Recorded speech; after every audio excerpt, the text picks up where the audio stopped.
hey, hey, hey, hey, hey, hey, yeah.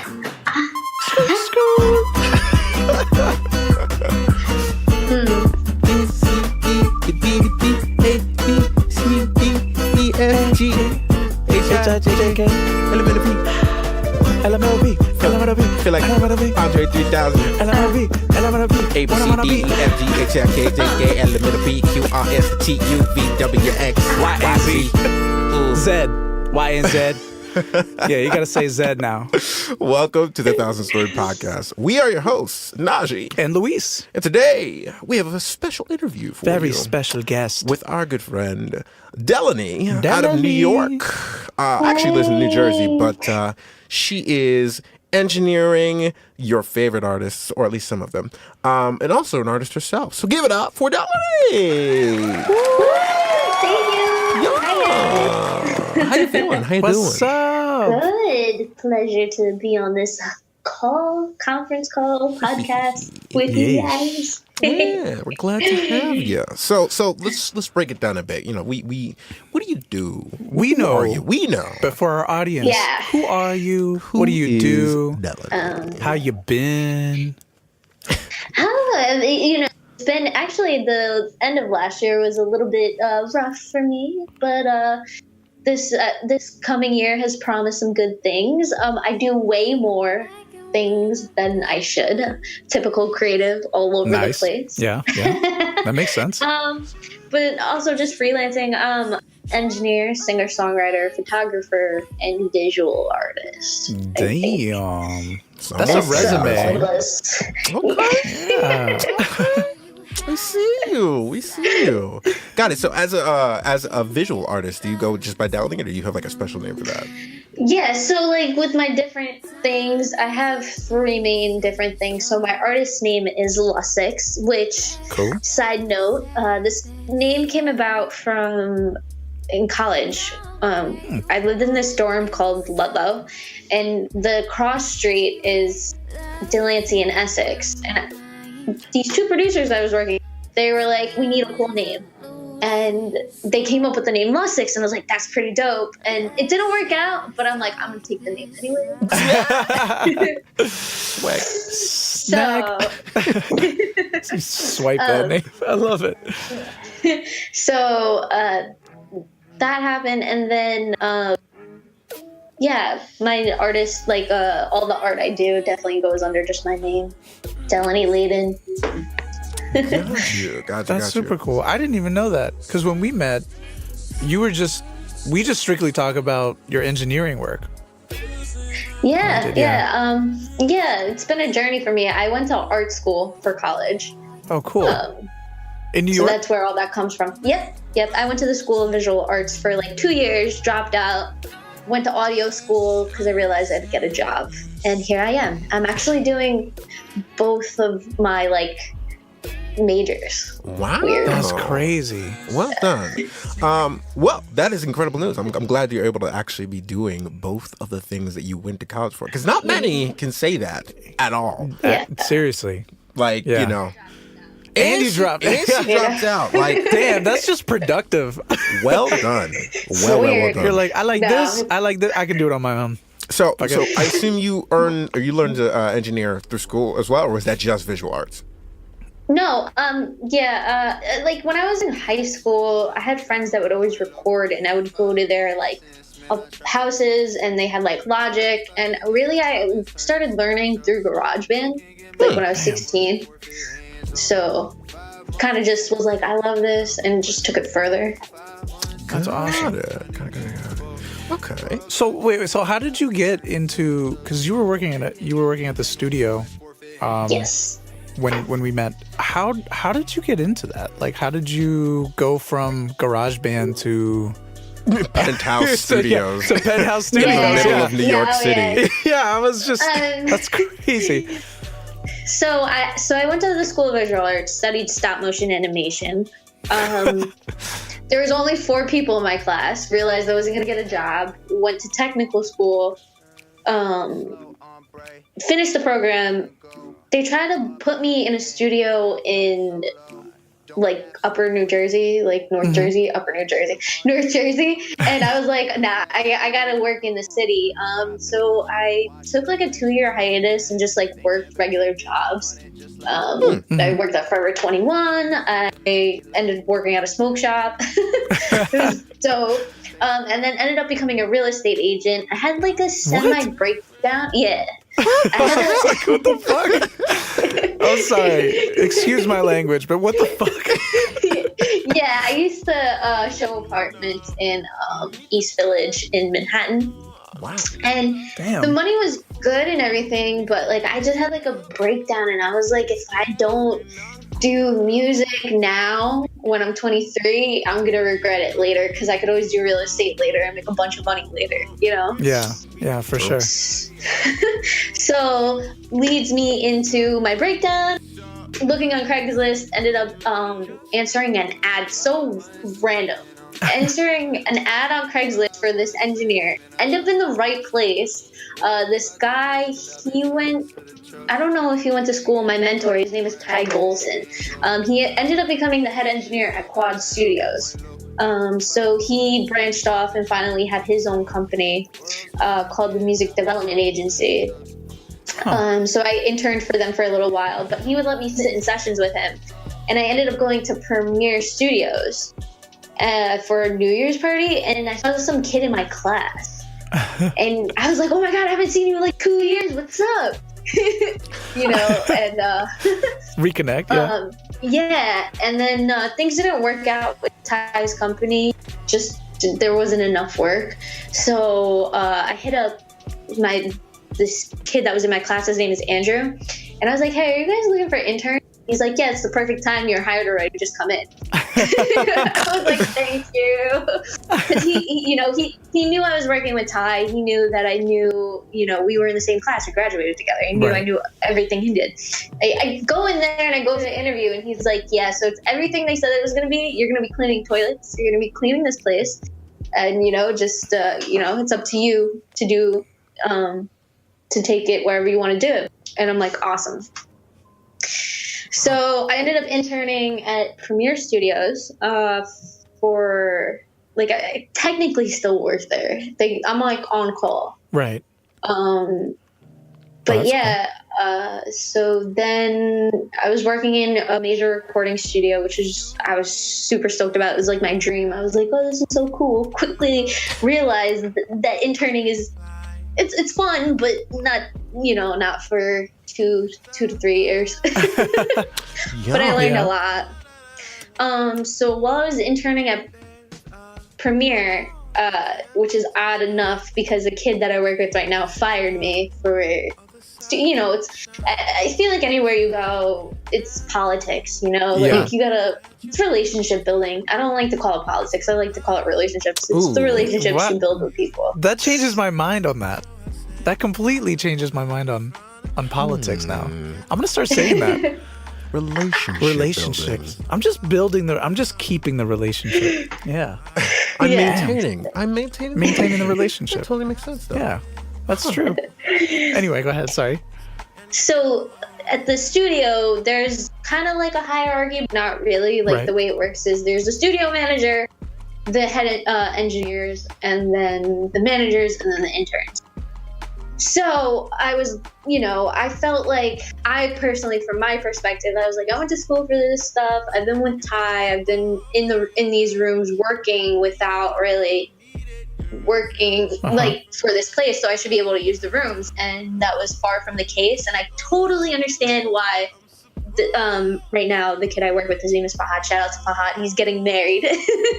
Wow. Congrats to him. Congratulations. Yeah. Sorry. No, what did he do? What happened? Yeah, so so I see from his perspective, like, he was, he fired me because he's like, listen, I had to learn how to use these rooms. I couldn't even touch these rooms for like 3 months, and you're already a month in, and you're trying to, like, I was also, I was just hungry and I wanted to make money. I was tired of sure. I was working for like 8 months for free, and I was like, I can't do this anymore. And at Premiere, it's one of the last studios that actually pays you to intern. You know, you're making $15 a day, granted, and you're working either from 9 a.m. to 7 p.m. or 7 p.m. to 9 a.m. But it's Wait. Yeah. You said Yeah. 15 or 50? 1-5. Shit. Real. Yeah. Damn. But if you're good and you know you're ambitious and you want to assist sessions, you'll make, now it's $10, but when I was working it was $9. Damn. So it was $9 an hour. So what I would do, I would be taking every session I could get, $9 an hour, but like the hours are insane and the sessions you get are really insane. Like some of them are like a lot of people you don't know, a lot of rappers that are like, yeah, this is Quad Studios, Tupac got shot here, like I want to do, you know, like I'm gonna be the next big thing, you know. Yeah. And then you actually have really big artists that walk through there, like Young Thug's been there. Like everybody you can think of. I've actually had a session with RIP to Mac Miller. That was one of my favorite sessions I've ever been in. Just to see him create was amazing. But yeah, he recorded most of the Divine Feminine there with one of the engineers. His name is Los. Shout out to Los too. Like he's one of my favorite mentors I've ever had. Actually, the first session I assisted was with Los. Wow. Damn, you said Divine Feminine. Yeah, I literally missed those sessions by like 3 months. He stopped recording in March and I started working there in June. Shit. I was so mad. I was like, shit. oh my God. I just, but he came back a few times. I wish he got to record more in New York, but Yeah. But yeah, so Fahad fired, back to the whole situation. Fahad fired me.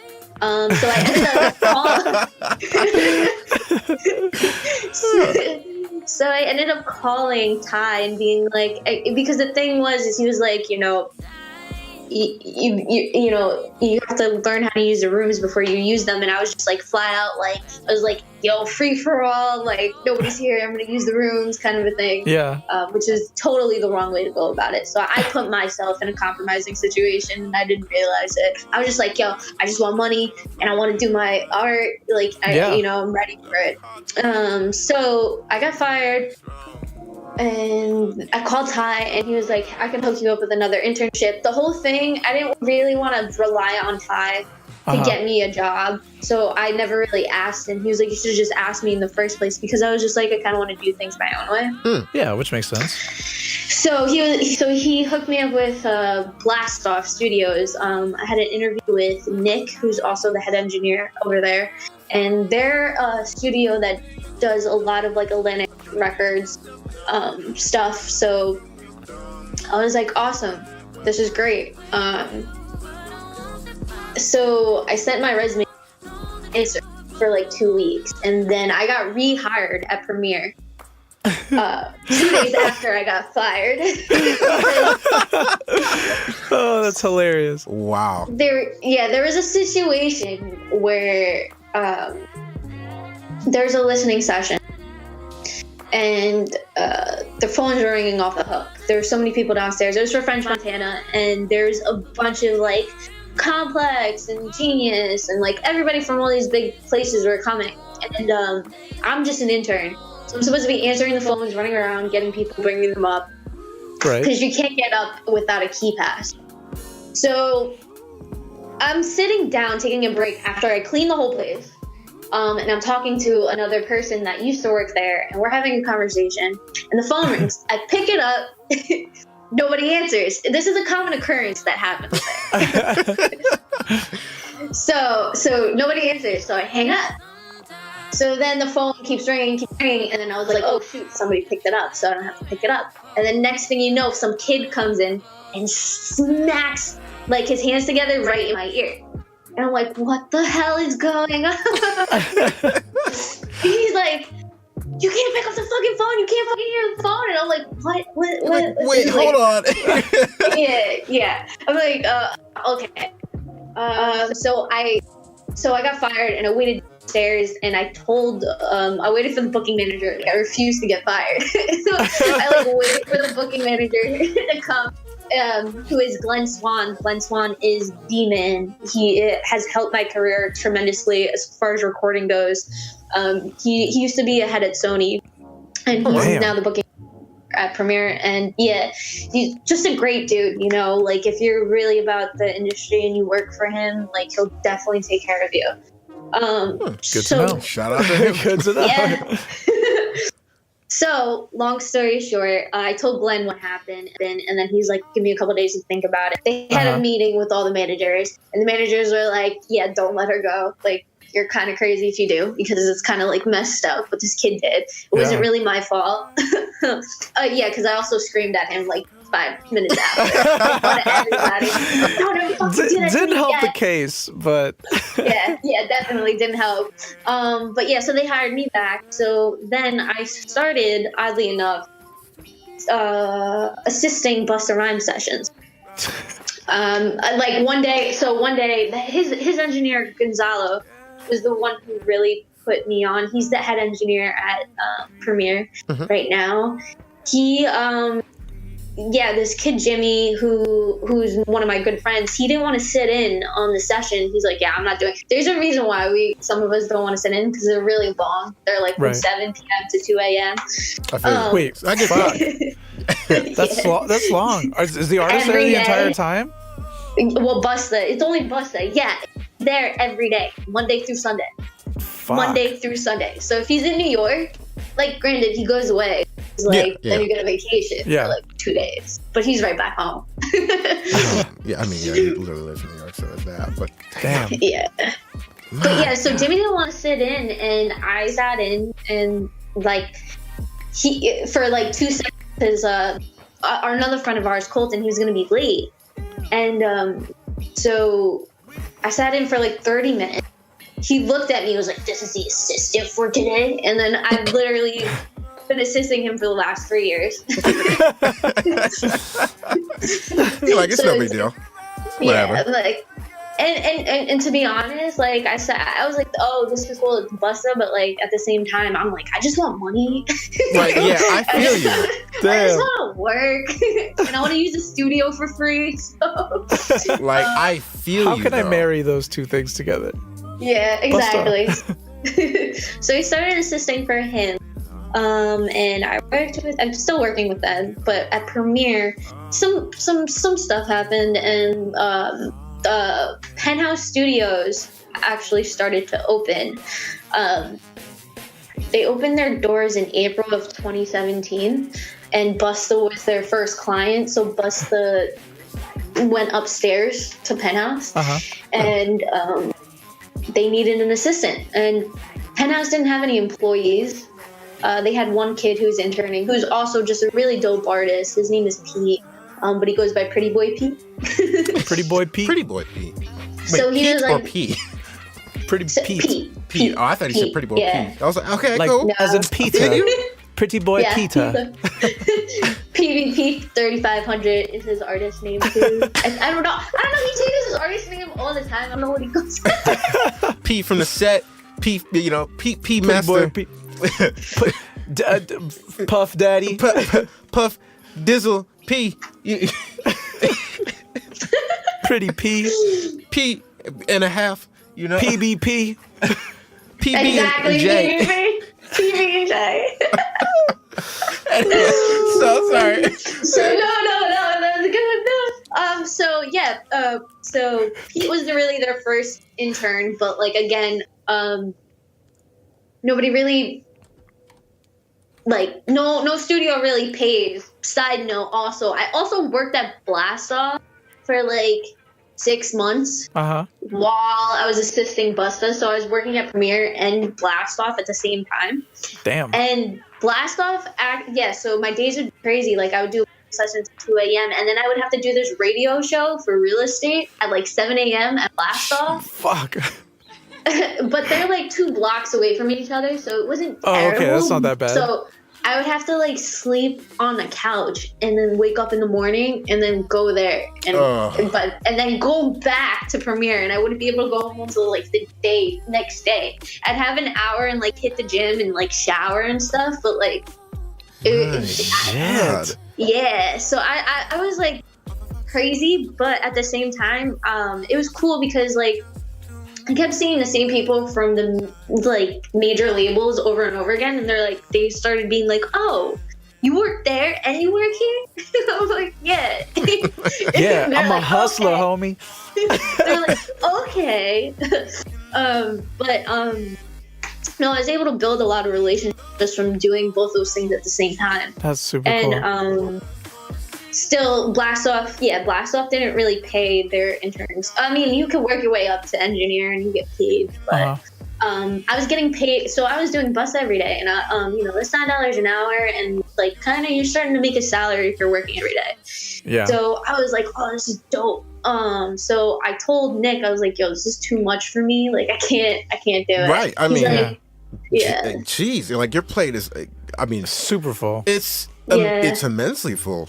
Like I just imagine, like we haven't even gotten to the actual, like the concept of engineering a song. Yeah. This is all just like managing. I mean, it's mostly. I mean, as far as you described before, sitting in, making sure everybody else is okay, making sure that like this is getting your foot in the door. This is just that's what that is. And like for me, it's crazy because like engineers are some of the most slept on people in the industry. 100%. Nobody realizes how important an engineer is to make a successful record. Like, why is that? Why do you think that is? I mean, you being in the, like, why? People don't even realize, like, even producers, not to take away from producers, because producers are great. They make the whole thing. But, like, my mentor who I work under, Ricky, who is Busta's mixing engineer, everything. He does everything for Busta. Mm-hmm. Literally. He's who I aspire to be like when I'm older. He's crazy. He, most slept on people, we're quiet. A lot of us are quiet. Just meek. Not quiet in a way like you think, like, oh, we can't speak up for ourselves or anything like that. We just understand what power we hold. Right. It's more like, we can make or break you kind of a thing. Yeah. We choose to. You really can. Like, if you piss off there's so many artists. Oh my God. Like, I couldn't imagine. Think about it. Like, even in the live setting, right? If you piss off the sound engineer, live or studio, you are fucked. Oh yeah. You are definitely fucked. You guys really have the power. Like, yeah. You got weed. Oh, full like live sound engineers are the worst. That's why they're I always you piss them off. Oh, you're done. It's over. I mean, that's why I always make it a point to learn the sound engineer's name in any situation, live or studio, because it's just so important. They literally control how you sound. They'll make you sound like shit. They will make you sound like shit. They literally will. And then print that shit and then be like, "Yo, that's the only copy we got, dog. I'm sorry."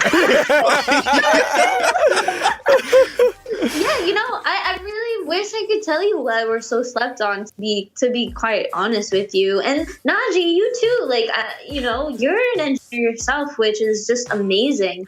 And like, I'm sure you know how it is too. I do. I really do. But like, not. I mean, I haven't been in the same kind of.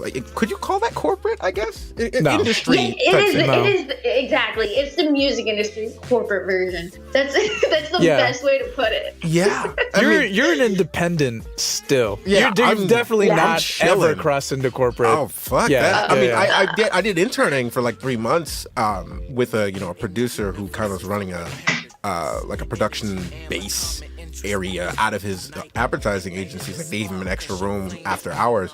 So that's pretty much the only corporate or industry experience that I've had. But most of my industry, well, it's not industry experience, but the more like dealing with other people in their space. Like if I'm doing engineering sessions, it's usually like remote, like most of the time, which is still industry. But I have the pleasure of just dealing with myself.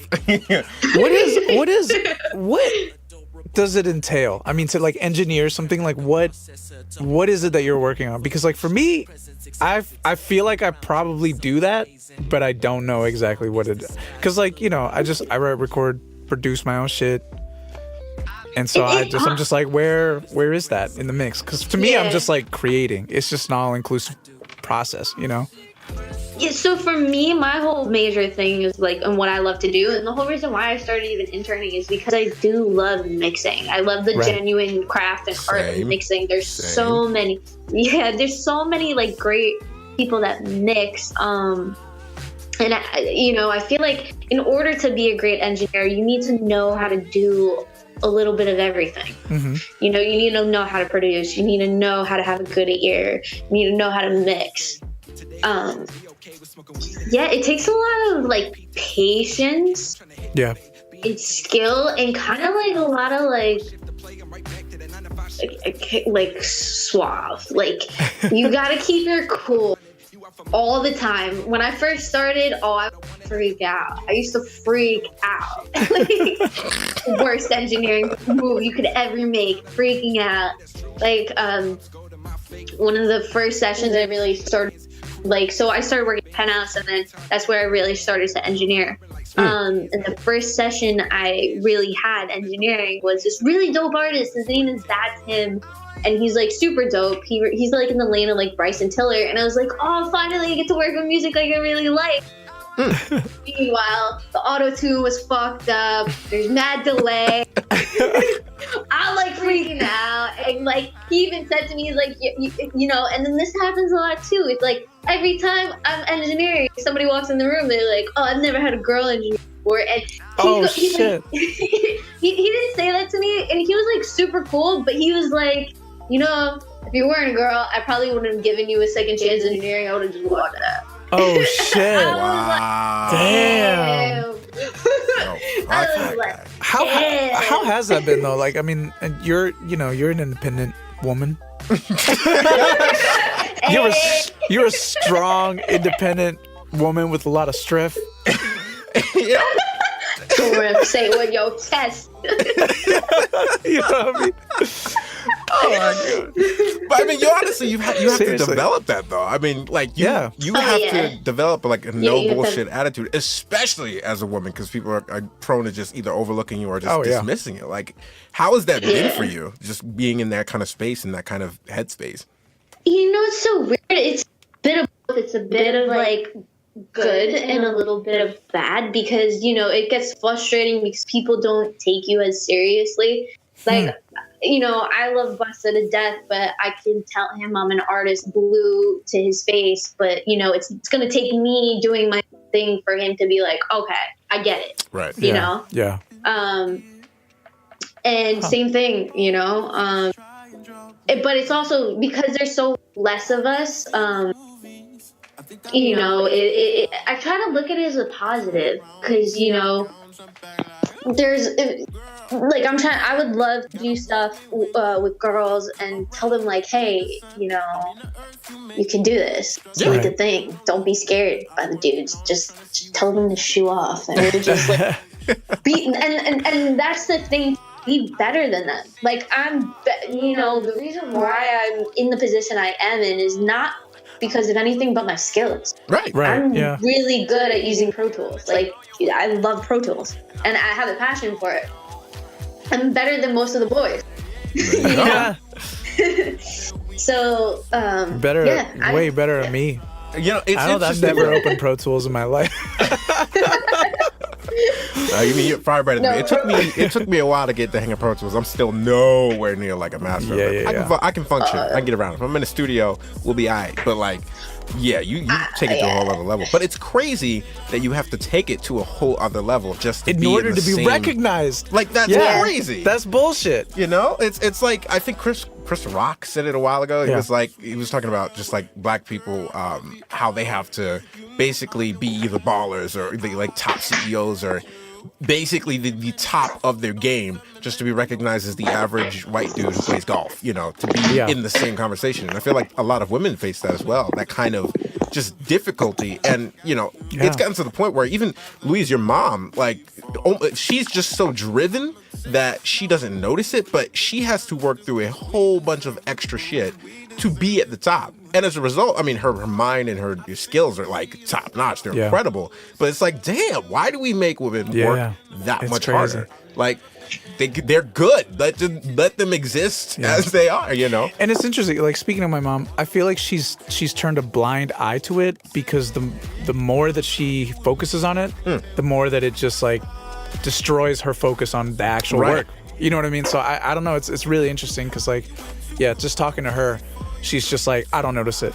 I don't even think about it Wait, anymore. What does your mom do? Why do I not know this? Oh, my mom she's a badass. Like for real. Okay, so Tangent, you know. We're from just small No, hell tangent. yeah. All right, just very small tangent. All right, so we're from Honduras.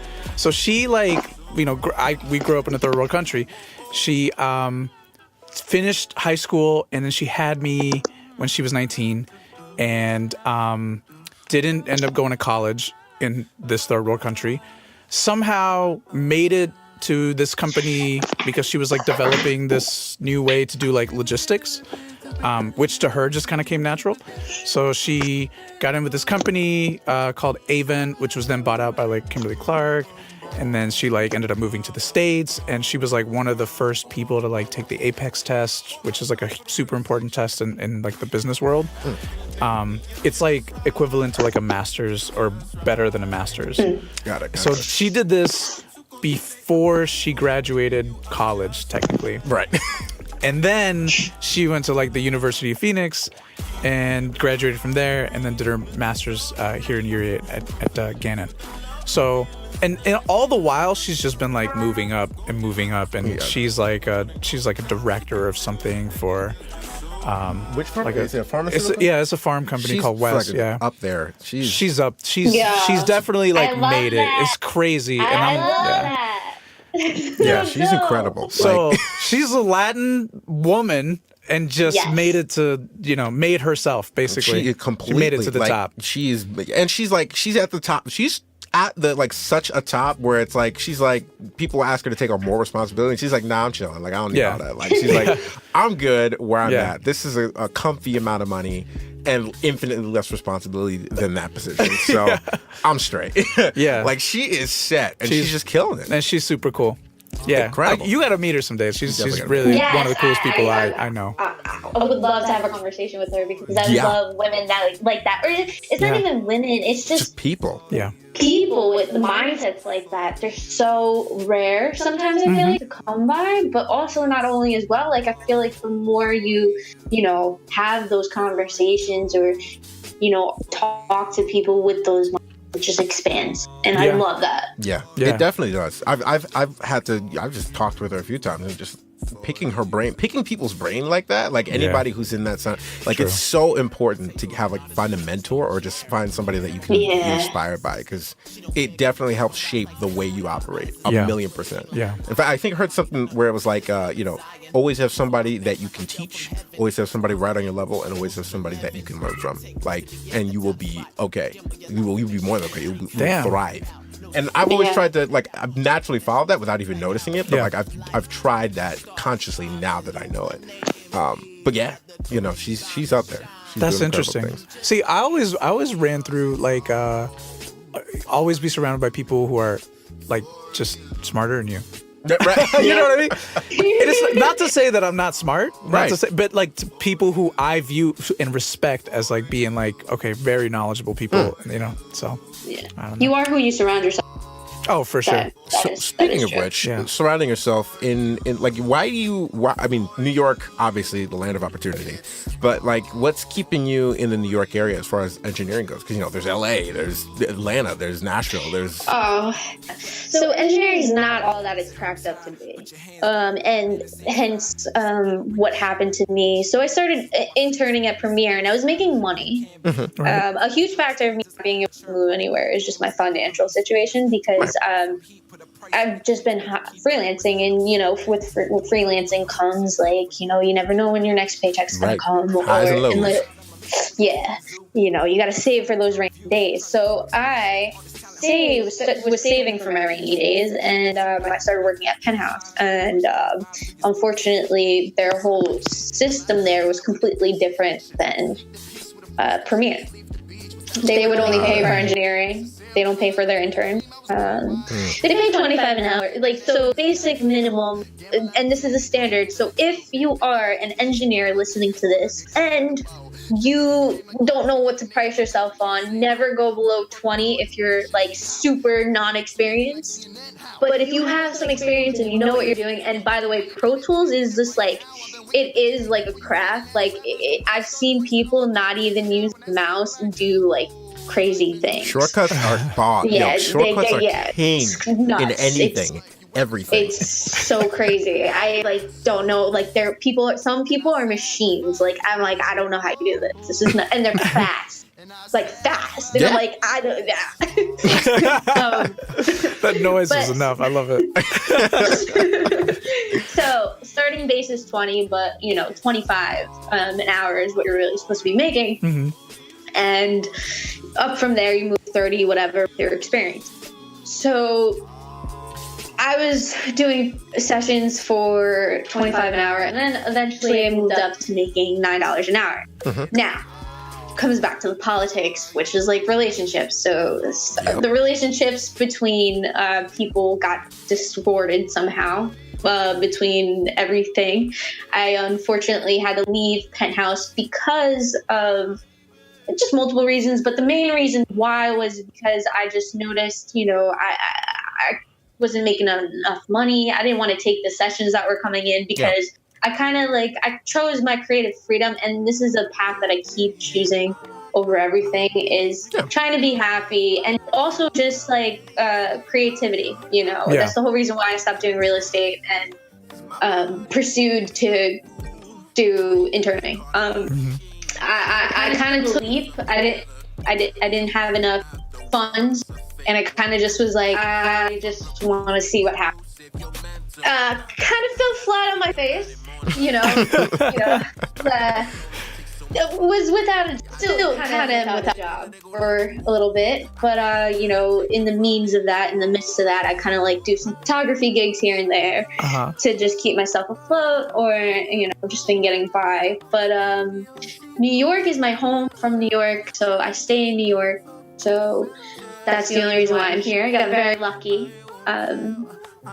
Grew up here, but I would love to go to LA. Honestly, I would love to go to LA. Or even London, Ooh, London! True. What a change of pace. Abbey Road, Yeah. Yo, if you got in Abbey Road, I'd be like, oh man, I'd be hitting you the moment. Shit, man. I'm already so excited. It didn't even happen yet. He's just The possibility. I'd be like, please just let me walk through the halls. Please. Let me just touch the wall that the Beatles touched. If for anybody listening, he's a huge. I'm a massive fan. Beatles fan. I'm very obsessed. I have so many books, and I pretty much all their records on vinyl. I got so much stuff. It's a problem. Oh, I know. I love the Beatles. I'm there with you. So good. Yeah. So,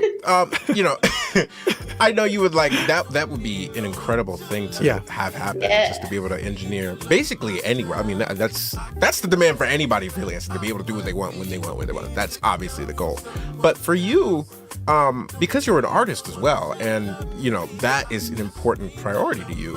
How do you feel? How do you decide which one's more important at any given time? I mean, obviously money is a huge factor, but you need a day job. You need a day job. It's so funny. So a friend of mine, Deverano, who's also an artist, I was literally just at his house having a session with him. His mom came downstairs. I love his mom to death, and she's talking to me. She's like, I keep telling Danny, you need a job. Don't give up on your dream, but you need a job to pay the bills. And I'm like, I gotta pay the bills.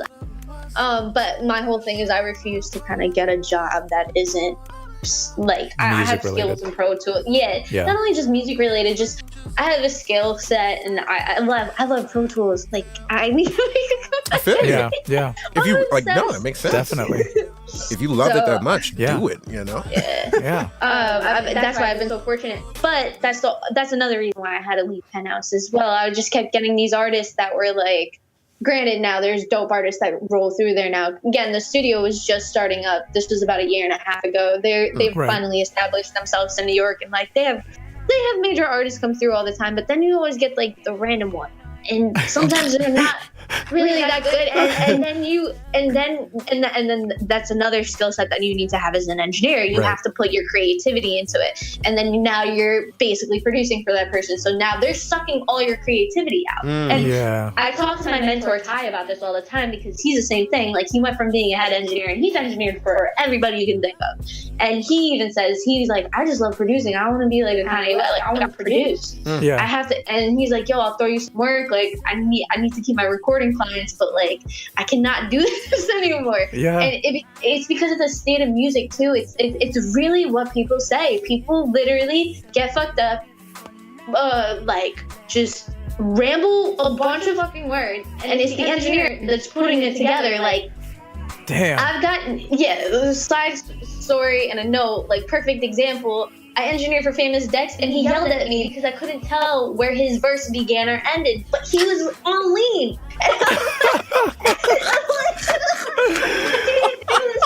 What the fuck? You were doing good. You were doing good. I should never let you hit the backwards. I'm like, bro. What? You were fucked up doing this, dog. And that's why I feel so bad for sometimes I feel bad for him, even though he puts himself in that position. But like just meeting him, like he's fucked up. Like and it's not just him. It's a lot of these artists. They'll get fucked up, and they have a team of people that like keep the image together. And he was talking to me too, and what was interesting about that was, I asked him, I was like, who are you inspired by? And then he showed me a song he did with one of Kendrick's producers, and the song was fire. I was like, yo, this is like a Chance the Rapper type vibe, like this could go really big. I don't know if he ever put it out, but and he was like, yeah, I like working with producers like that because one, they keep him focused, and two, like you get the magic, So it takes a lot of creativity to just engineer, and you're taking away from your own artistry. You can't sometimes balance it, especially when you need to work and you need to eat and you got bills to pay. I feel real. Definitely.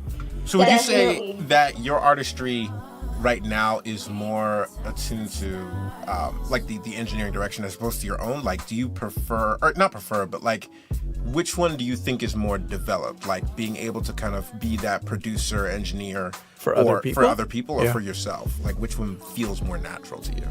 Oh, I definitely can produce for other people way better than I can produce for myself. But doing it for other people, it goes hand in hand. Definitely, if I was for people or haven't experienced the things I've seen or my experiences, I wouldn't be able to do what I do for myself. Right. Yeah. Right. That's a fact. See, I feel like it's easier to make decisions for other people because it's not you. True. It's not you. I mean, like, you know what I mean? and it's nice because you can objectively look at what they're doing, and then it's more difficult when you're internally trying to judge yourself and being like, who am I as an artist? As you're trying to make a decision that's basically going to define your artistry, rather than somebody's coming to you and being like, hey, yo, help me do this. Shit. Yeah, just mix this shit because I don't know what I'm doing. Yeah. And then you just make decisions that naturally you would. I don't know. Yeah, no, I agree. I feel like if I'm mixing a project, like I love mixing other people's projects infinitely more than I do my own. Not because I don't absolutely enjoy mixing my own, it's an obsession, but because it's so much easier to do it for other people because I can objectively just be like, yo, this shit just needs this.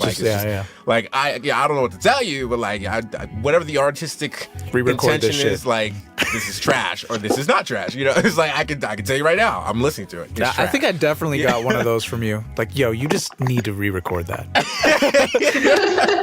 I think it's gonna be good, but you just need to re-record that shit. Do it over, And it's interesting. It's freeing to be. There is a creativity in being that objective, and that objectivity for other people that I don't think is afforded to you as like if you're like a self-contained everything. And it's kind of a shame, like. when you're doing everything yourself, part of your whole brand and part of your whole identity is how you sound, right? Yeah. And if you're the one who's making that sound, it's even more important to you. Yeah. So it's like, how do you? For me, I've always heard like that you should get like over time, like get an engineer or get another mastering engineer or something like that. Like always get a second ear to do your mixes for you. Yeah. Because it's just. It's easier. It's so easy to get lost in your own head and your own art It's when daunting. you're doing it by yourself. Even though it's it's incredibly absolutely. important, but like it's also so easy to get lost and just trapped and stuck in a loop of perfectionism or just like Perfectionism. Oh my god. Kind of back around. Yes. No, it's so Perfectionism true, though. It is so true. Is a disease. It's what that is.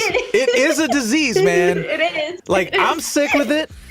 I'm sick with it. I'm sick with it. Definitely sick with it. And I'm sick of it, honestly.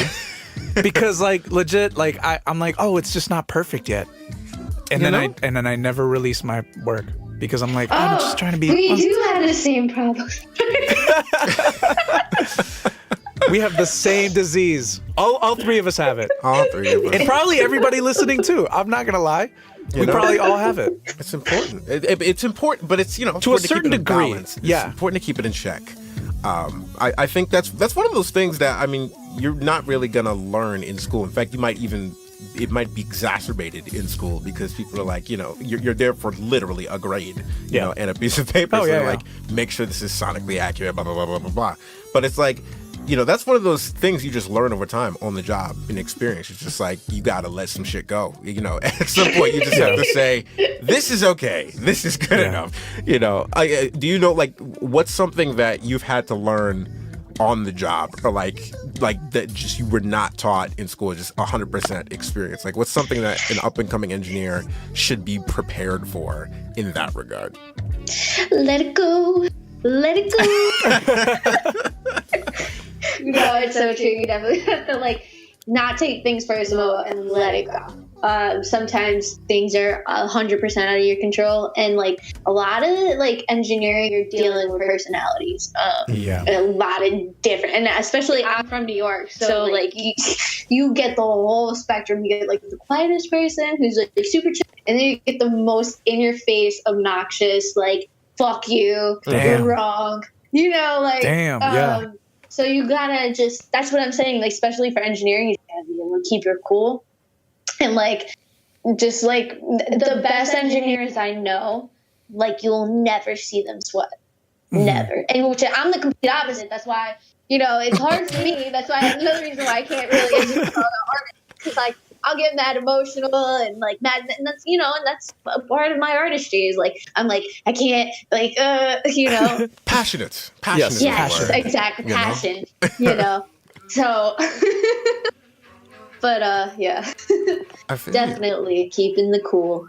Keeping it cool. Yeah. Well, yeah, that's a great tip. It's crazy that the onus is on you as an engineer to do that. You would think, we would tell artists these things or producers these things, but it's crazy how much falls on the engineer's shoulders and how many hats you have to wear as a result. We were talking about hats last season. Yes. And, the many hats we wear. The many hats we wear. But engineers wear some of the most hats, several hats at once. It's crazy because and sometimes I enjoy it, having that kind of responsibility. But other times, have you ever been in a, obviously you've been in sessions where you're just you do not fuck with the music at all. Have you ever been in a studio? That's going to happen. And you have to. Been in a studio? Have you ever, have you used a fader? Do you know what that is? The best tricking artists, they're like, yeah, turn it up. And if you don't do anything, you're like, yeah, I turned it up. What do you think? Yo, that's so funny. There's so many, my famous thing that I end up doing all the time that I trick people with is sometimes I'll fuck up on Pro Tools just because Pro Tools is a fuck program sometimes. Love it, but hate it. But I'll be like, oh yeah, if it's my fault, I'll be like, oh yeah, Pro Tools just fucked up. Yo, redirection. It's a powerful tool. Controlling the situation though, but no, for real, you really have to. Because some people are iffy like that. If they're like, yo, well, this engineer's fucking up. Give me another one, dog. I don't even. I lost the last person I really engineered for was little TJ, and we were cool because like I had to switch studios. Like I was working at Penthouse, and their setup, I was so used to it, and I literally had fallen asleep engineering. I was on the couch recording Pete, and I fell asleep recording him. I could record in my sleep. And I go down to Premiere. Their computer's, first of all, their computer's super fucked up. There's delay. I'm like trying to fix delay. And I know it's not my fault. And I've engineered for him before. And he's like, get me a new engineer. This engineer's fucking up. And his A&R is such a sweet dude. And he's the reason why I was engineering for him. He's the one that called me. Mm-hmm. And I'm like, fuck, I fucked up. Like, fuck, yeah, they didn't call me ever again. Have never, but I've written into them, it's all love, you know? It's like, hey, what's up, you know? But it's a little awkward. It's like, yeah, fucked up. But, you know, sometimes that shit happens. And, you know, and it's also funny that you say engineers wear so many hats. Ricky's famous line, who's Bus's engineer, his famous line, he's like, yeah, I'm just the janitor. He does literally everything. He's the tour manager. He's the booking manager. He's the guy with the weed sometimes. No, you never got it. I'm wrong about that. That's neither here nor there. We cannot confirm nor deny that. He might know somebody. Alleged. You know, you need your glasses fixed. You need your hard drive fixed. You know, he literally does it all. Damn. Wow. Yo, that reminds me of that episode of Atlanta. Do you watch Atlanta? Yes, I do. Do you remember that episode where Paperboy he went to do a studio sesh with like that other artist, I forget, and they were in the studio, and the engineer was like, the program just crashed, and he was like, motherfucker, he's like, if you don't get it together, man.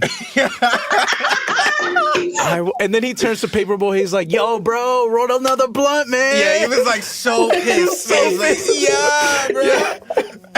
And he's like, "Oh, yeah, actually, the program didn't record." And he's like, "I'm gonna leave." And the dude goes to Paperboy. He's just like, "Hey, man, you better leave too, man." It's just like the dude's entourage, artist entourage, and just the engineers in the room. And he walks out. He was like a gunshot or something. I don't remember. That shit was crazy. It was crazy. But I mean, that's modeled. I mean, it's obviously an exaggeration, but it kind of isn't at the same time. Shit is real. Yeah. Oh no, shit is really, really real. Like I think about people I know, like you know, like Bobby Schmurder got arrested in the building I used to work at, and like I met his engineer, and I'm like I just wonder what that session was like. Like wild shit goes down.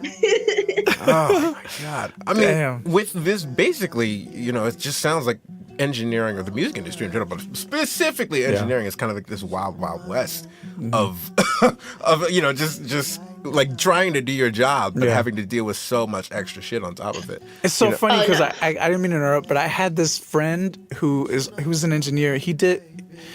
Oh God, I forget who he worked for, but he lives around that Philly area. And he did one of the tracks for like Kanye West and Paul McCartney, and Rihanna. That track, 4 or 5 seconds, or whatever. Yeah. So he did that track with whoever his boss was. But I was like, "Yo, how did you get into that?" And he goes, "It's a really funny story. I started working at I started working at the studio, and I didn't know anything about music." He was like, "I was just kind of there, like cleaning up and shit." And he goes, "One day I made these like weed brownies." Oh. And I brought them in. And you know, like the staff tasted it, and they just got super lit. So then, I don't know, they offered me a job as an engineer, so I started learning how to like engineer and shit. And I forget who he was working for. I want to say, oh God, I can't even remember who it was. I feel really bad. But anyway, it's like a well-known female artist. SZA was on tour with her last year. Oh. Lauryn Hill. No, wait. No. Who am I thinking of? Not Lauryn Hill. SZA. The Miseducation of... I mean, it is Miseducation of Lauryn Hill, but SZA and No, it was definitely Lauryn Hill. It was Lauryn Hill? Yeah, it was Lauryn Hill. It was Lauryn Hill. And... I'm sorry. So anyway, so then... They found out, like her crew found out I don't know if I should be telling this story. Anyway, whatever. Fuck it. I don't know Lauryn Hill. So The tea is being spilled today. There is. I spilled the tea all over. But anyway, so yeah. So her crew found out that he made like the best like weed brownies. So they invited him, and then he worked as her like live, like on stage sound engineer. What? And That's crazy. it was all just because he made these dope weed brownies. You know, Oh, that's how no, it that's a works. huge another thing in the industry. It's like I was having this conversation with the producer I'm really good friends with, and we were talking about the industry. He's like, I'm like, yo. So his name is Chuck on the Beat, and he's produced for like this rapper Skinny from the Nine and a bunch of other those kind of rappers. And I'm like, how do they have so much money? I'm like, I just want that much money just so I can create comfortably. And he's like, yo, either they're selling drugs or like, you know, it's their parents' money. It's one or the other. Like, selling weed is a huge thing in the industry. I'm like, yo. True. Yo. Very true. Jesus. Secrets on the 1,000 Stories podcast. You know? Yeah. People will find out if they want to find That's out. crazy. That's crazy, though. Yeah. So, wait. I got one last thing. So he ended the story with telling me that he became her driver also. And he goes, I barely ever got paid. He goes, I had to literally like fight to get my paycheck, which I feel like is a common thing too. that's a huge thing. Yeah. I've gone months, 3-4 months without getting like $8. Damn. That's crazy. So that's why like when I said the financial thing, like engineering is not all that it's cracked up to be. It's like it's cool because you're your own boss and you answer to yourself, but like you gotta track people down for your invoices. Crazy. You gotta be like, yo, when is this coming through? Is it coming really through? Yeah, Like, is it legit, coming is it? through? Is Damn. it? Please tell, please. Yeah. Damn.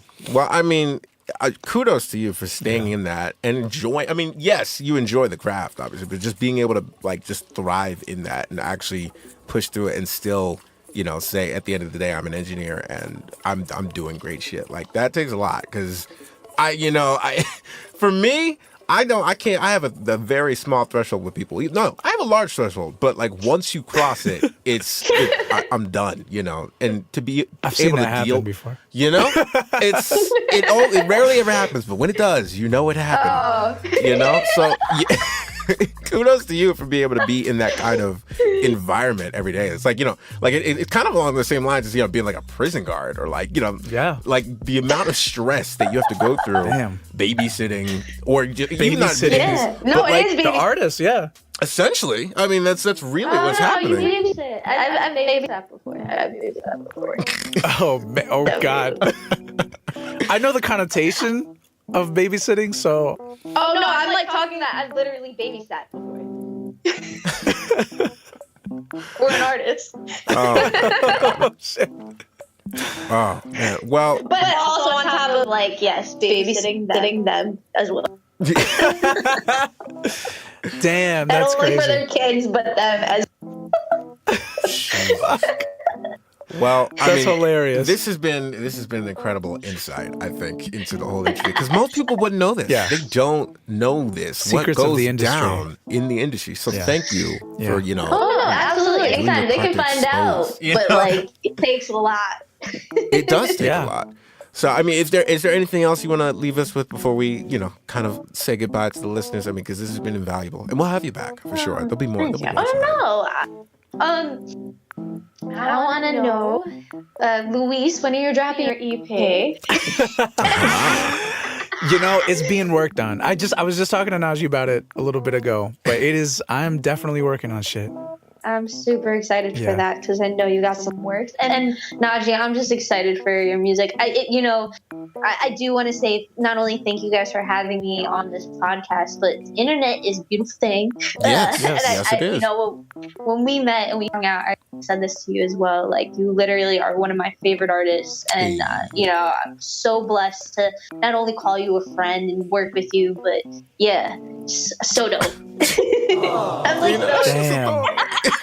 Brings a tear to my eye. you know. Yeah, just wait till you live with them. if it ever happens, you know. Yeah, I too was like you.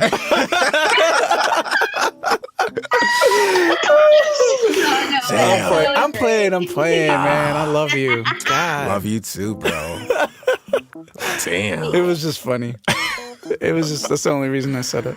Oh, well, thank you again Yes, for thank coming you. through, exposing the world of engineering and just giving people a chance to really understand what goes into it. If you're coming out of school, this shit is not, you're not going to be ready for that. Yeah. So you need to know. And I'm Oh, glad yeah. I really need to know. you need to be ready for this. So be on It the takes lookout, about, guys. it takes about Damn. 4 years. Yeah, it That's takes about some 4 time. years once you're finished school. no. And if you go straight into it. So be prepared. Be prepared. Yeah. You've heard it here first. It's not an easy walk. It's not a regular career. Wow. Yeah. Well, anyway, I think we'll end it around here. Is there anything, you have any Perfect. socials or anything you want to plug? Sure. So you can follow me, who is Lusix, for my artistry, and then you could also follow my photo page, which is 912 NINTWLV. Had to be cool with the spelling there. But that's all my like art stuff and photography, creative juices go into that. Wow, thank you very much. Yes. And for anybody listening, if you want to find, if you have any questions, more questions for Delanie, feel free to hit her up. If you have more questions for us in regards to engineering, what we do, connections, you want us to spill more tea, hit us up. Twitter, Instagram @1000story_. I got another Lauryn Hill story, which was hilarious, but I'll save that. We'll save that one for the next time. Yeah. And if you want to find us individually, right now Luis is taking a break, but by the time this podcast is released, he'll Yes. probably be back. I'll be back. But where do we find you, Luis? At El Pontillo, ELPONTILLO, on Twitter and Instagram. And myself at Mr. Naji Boy. That's MRNAJIBOY. Thank you for listening. And what do we got next, Luis? What's the next episode? Oh, shit. Okay. Next week, we're going to be talking about how to properly release your sex tape on Instagram and monetize it. And monetize it. Yeah. That's the key. Yes. Monetization is key. Don't release a sex tape ever unless you're monetizing that shit. What would Kim do? What would Hey, learn from those moves. That was a move. exactly? That was a baller move. That was about. She's Paris, like, yeah, I'll take a Kim. few million for that. Who else fucking released the sex tape? Pamela Anderson Pamela. and Tony. Tony. Just Tony. Whatever that dude's name was, I don't even remember. I do. I just, whatever. Pam Anderson was the reason we watched it, not Tony. I just outed him. Pornhub had numbers on it. Just saying. Oh, Very true. Got those millions of. So monetize. monetize. That's the Yes, word yes. of the day. Well, thank you again for listening. Hope this has been enjoyable for you. And find more episodes like this and this one as well at 1000story.co/podcast. We're your hosts, Naji, And Luis. and it's been a pleasure. See you next Yes. episode. Bye-bye. Cool. Okay, so All right. we're also